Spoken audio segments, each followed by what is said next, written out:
নেহা, দীপু আর অনিক তারা তিন বন্ধু অনেকদিন পরে তাদের নানার বাড়িতে এসেছে ঘোরাতে। তাদের জন্ম হয়েছে শহরে, তারা গ্রামের কোনো কিছুই বুঝে না। আর এই যে গ্রামটি দেখতে পাচ্ছেন, গ্রামটির নাম হচ্ছে দুর্গাপুর। সেই গ্রামের মধ্যে একটি রাজপ্রাসাদ রয়েছে। যে ব্যক্তি সেই রাজপ্রাসাদে প্রবেশ করেছে সেই ব্যক্তি আর ফিরে আসতে পারেনি। আজ পর্যন্ত যে ব্যক্তি প্রবেশ করেছে সেই ব্যক্তি মৃত্যুবরণ করেছে। অনেকদিন তো গ্রামের ভিতরে প্রচুর ঘোরাঘুরি করেছি। চল আজকে একটু বাহিরে ঘোরাঘুরি করব। ওই যে পূর্ব দিকে যে রাজপ্রাসাদটা রয়েছে, চল আজ সেই রাজপ্রাসাদে ঘুরে আসবো। সেই পূর্ব দিকে রাজপ্রাসাদে যাওয়াটা কি আমাদের ঠিক হবে? তাছাড়া দাদুভাই তো এমনিতেও আমাদেরকে রাজপ্রাসাদে যাওয়ার নিষেধ দিয়েছে।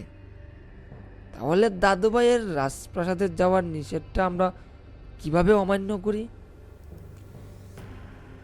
তুই আছো দাদুভাইয়ের কথা নিয়ে।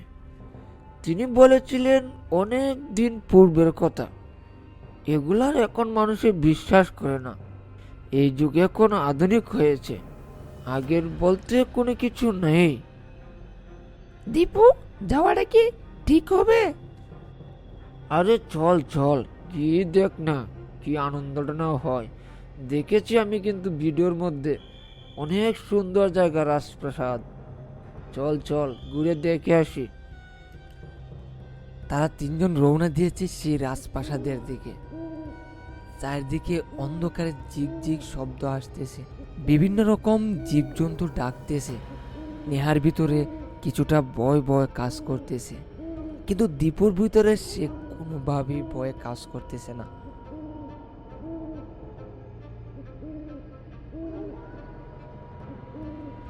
তারা হাঁটতে হাঁটতে প্রায় অনেক রাস্তা পেরিয়ে এসেছে রাজপ্রাসাদের কাছে।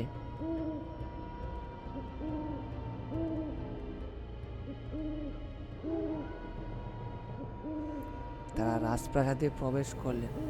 প্রবেশ করতে না করতেই রাজপ্রাসাদের দরজাটি হঠাৎ করে বন্ধ হয়ে গেল, আর ভিতর থেকে ভয়ঙ্কর একটি শব্দ আসতে লাগলো। কে জানি কান্না করতেছে। তারা এদিক ওদিক ভালো করে তাকাতে লাগলো। হঠাৎ করে তাদের বাতিটা বন্ধ হয়ে গেল। তারা তিনজন বয়ে চিৎকার করতে লাগলে বাঁচাও বাঁচাও বলে, কিন্তু কেউ তাদের কথা সাড়া দিলেন না। দেখ দেখ অনেক, দরজাটা অটোমেটিক বন্ধ হয়ে গেল। এখন এখন কি করি আমরা বল? তোকে তো আমি আগেই বলেছিলাম সেই প্রাসাদে প্রবেশ করার কোনো প্রয়োজন নেই, কিন্তু তুই তো আমার কথা শুনলি না। দেখ বন্ধু, দেখ এখন কি হয়েছে। কিছুক্ষণ পরে আবার সেই প্রাসাদের আলো এলো। তখন তাদের ভিতরে একটু সাবাস এসেছে। তখন হঠাৎ করে দেখতে পেল দেয়ালের ছবিটা কেমন জানি ঝুলতেছে, আর সেই দেয়ালের পিছন থেকে কে জানি ভয়ঙ্কর সুরে কথা বলতেছে। তোদেরকে কে বলেছে সেই প্রাসাদে প্রবেশ করতে? আজ তোরা কেউ বাঁচবে না।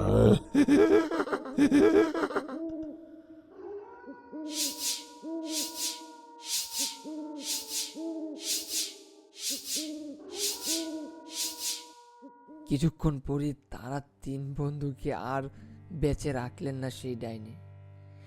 এক এক করে তিনজনকে মেরে ফেললেন।